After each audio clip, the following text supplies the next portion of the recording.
Hello everyone, welcome. My name is Raymond Joyce. I'm the County Extension Agent here in Lawrence County and got a special treat for you today.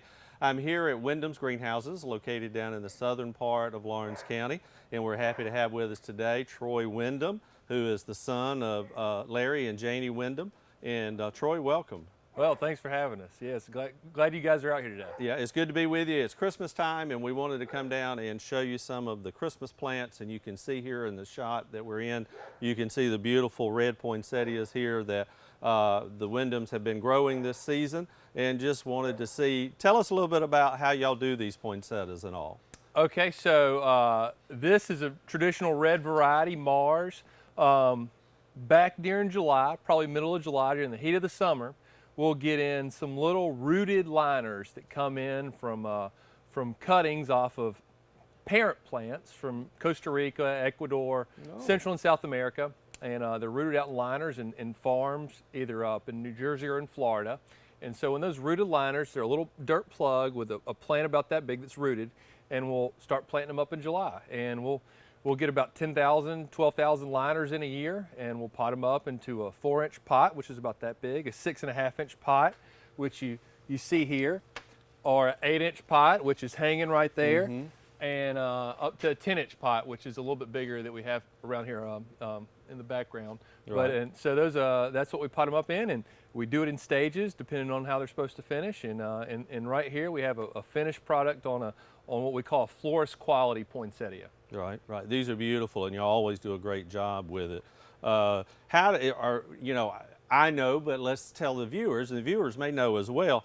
Are these really the flowers, this bright red that we see, no, or is this something else? The actual flower, if you can look in right here, is the little yellow part with you see the pollen right on the tips right there.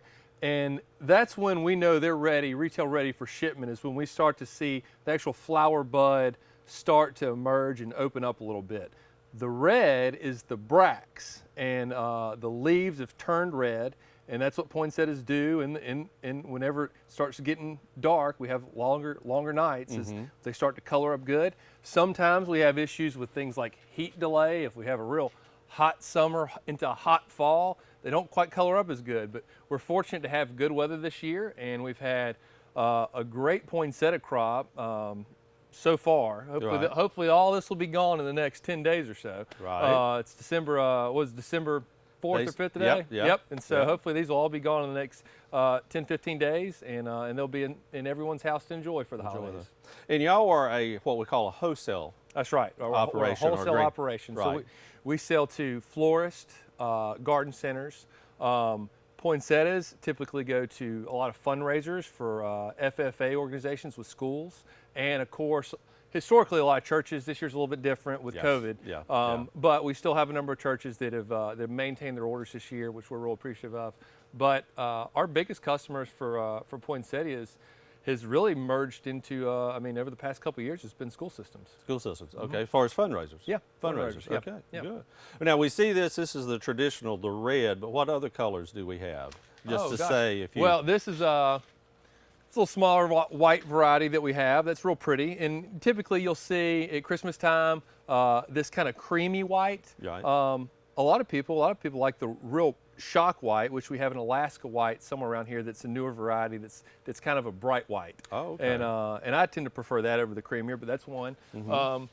We have red glitter, which you might be able to see in the background. It's almost like a splotchy. A lot of people call them jingle bells. That's I've seen those. That's a historical variety. Yeah. Glitter's one that works a little bit better now. Marble Star is one that's sort of pink with a white rib, and there are a few variations that we use. Really, a lot of people like the novelty varieties. I tend to like the novelty varieties too, and it's a lot of trial and error on figuring out which ones work in a growing setting. You know, they look real good sometimes whenever you see them in a trial setting where they're done in a college or an ag school.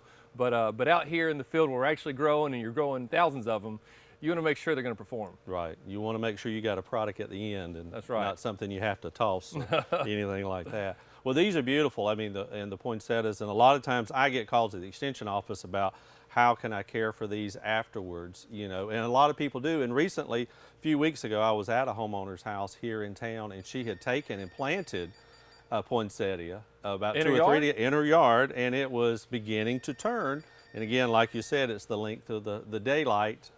But now I'm sure if she didn't cover it up with the With frost, 28 degrees this morning, I'm sure that it looks a little mushy this I'm sure morning. it's a little mushy this week from it. But it was interesting to see, and some people do that. But again, a lot of times, if you want to carry them through, you can. But the other way is just simply buy a new one every year with it, because that way it just keeps everything going agriculture wise and all like that. Well, you make a good point. I would highly encourage everyone to buy a new one every year. Buy a new one, yes. that's right. Buy a new one every year. Well, let's take a break and we'll come right back with some more plants that we have for Christmas holidays. Sounds good.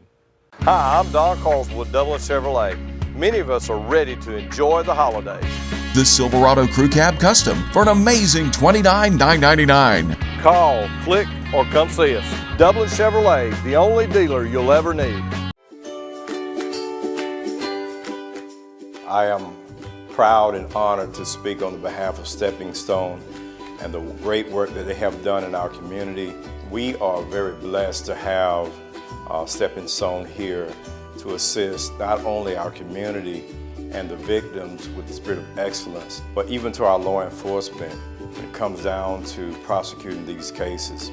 Stepping Stone is epic when it comes down to the forensic interview, the evaluation, as well as the medical exam right here in Dublin, Georgia.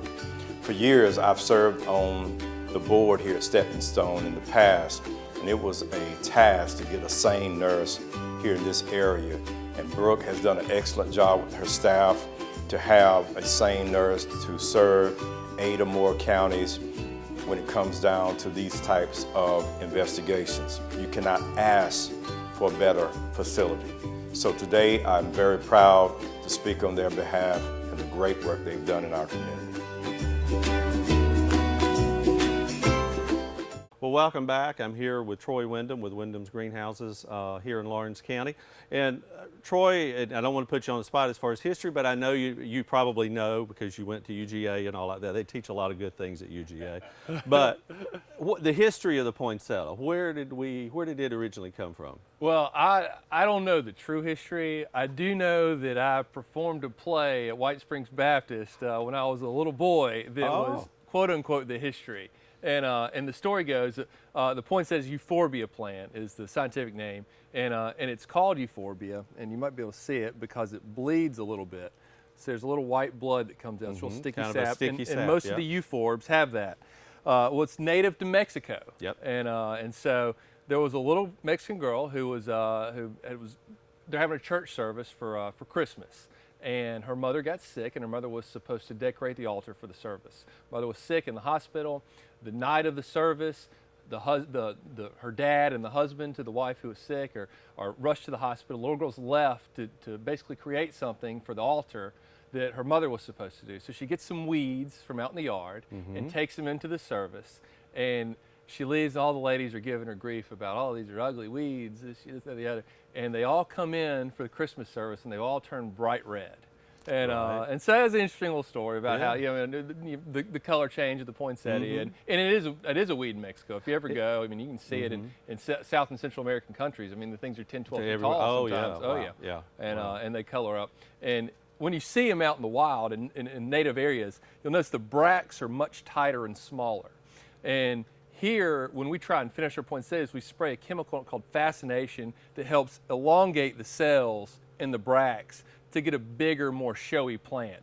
So what you would see in the landscape in Mexico, the size of the bloom and the bracts look significantly different most of the time. And so that's because, when you're in a controlled setting like this, you want to produce the most beautiful plant you possibly can for the customer. And so there are ways to do that. And spraying these with a fascination to help elongate the cells and make the bracts bigger for the consumer is one way we go about doing that. It definitely works, and definitely can see the difference. And yeah, that's the story of the little girl, the Mexican girl, the little girl.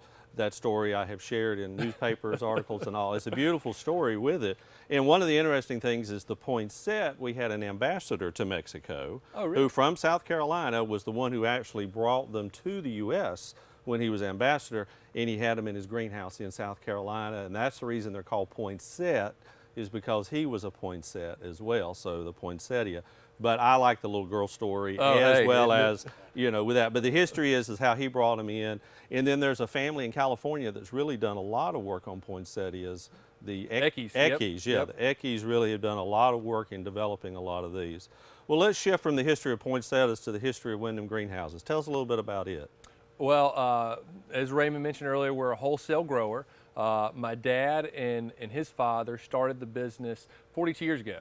And so back in 1978, they built the first greenhouse, had the first, this is 42nd poinsettia crop, which was the first crop Oh, there. wow, 42. For 20 years, we were focused on mum production and a little bit of cut flower production, and grew pot mums for florists and grocery stores and things like that. And over the years, our customer base has grown. We've started branching out to more garden centers and landscapers and things like that. And so we do a little bit of everything. Ferns, we broker in foliage from Florida. We grow all your spring annuals and a fair amount of perennials. And we have an ornamental pad too, where we grow some landscape ornamentals for the yard. So that's what we do today. And we cover probably a 200-mile radius around here with deliveries. You travel a good bit all the way up to Athens. We're at Athens today, and we're in Savannah's a big market for us, Macon, Warner Robins, pretty good market, and Augusta's a good growing market for us as well. So we're a local business serving the greater local community here in Middle Georgia. Yeah, I've seen your trucks around the county and all serving here locally in different places, and then, like you said, around the state here as well. But definitely a family business, because I remember your grandfather, your dad's father and mother, they were very integral in the part of the greenhouse here operation. I've seen your grandmother tying mums over the years that I had the opportunity to come down and visit, to see her tying those mums day in and day out like that. Well, it's interesting. So my grandparents, when the business started when they were effectively retired, and so they worked here full time, then part time later in years. My parents have worked here since they moved back to Dublin in the late 70s, and now my wife is over the past 2 years is started working here too. So it's really three generations of couples that are here. So it's a lot of fun. I mean, like any family business, you know, you bump heads every once in a while, but it's but it's been enjoyable. Yeah, and you got a fourth generation coming on, little boy, little girl. Yeah, I have a little boy and little girl, and my little boy loves coming out here. He'll pull plants off the table and put them on a cart and push them to and fro, and he's a busybody. Oh, good. Well, you got good help coming up early that way with it. Well, we want to talk a little bit more about some other Christmas plants that you grow here as well in just a moment, but let's take a break and we'll be right back. Mom, I can't find my iPad. Did you look in the media room? Oh, I found it.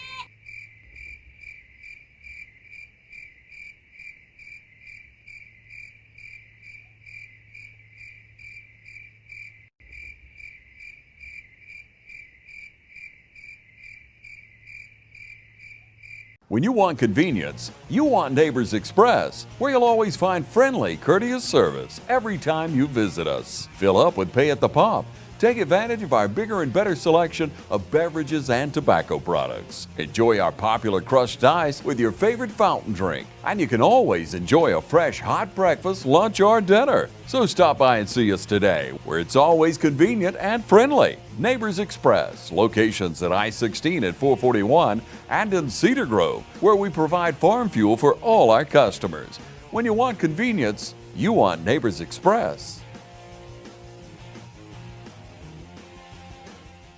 Welcome back. We're here today in lower part of Lawrence County, down near the almost down to the Wheeler-Lawrence County line. Down here, we're with Troy Windham here with Windham's Greenhouses, and we appreciate you taking time out of your busy schedule, because you got all these poinsettias and Christmas plants to get out to your customers. But one here that we get calls on too a lot is a Christmas cactus. Oh, absolutely. This is we grow a fair amount of Christmas cactus. Not many people around the state grow it. I think I only got 2 or 3 other growers in the state that really do a good sized Christmas cactus crop. Been extremely popular this year in particular. Not sure why, but we expanded our numbers. This takes a long time to grow. As everyone knows, cactus are slow growers. They don't take a lot of care. You don't have to water them every day. You know, they're not high maintenance, but we plant these things first week, second week of May. So they're in the greenhouse for an extremely long time. We keep them under shade most of the year, so they're protected from sun, so they don't get burned.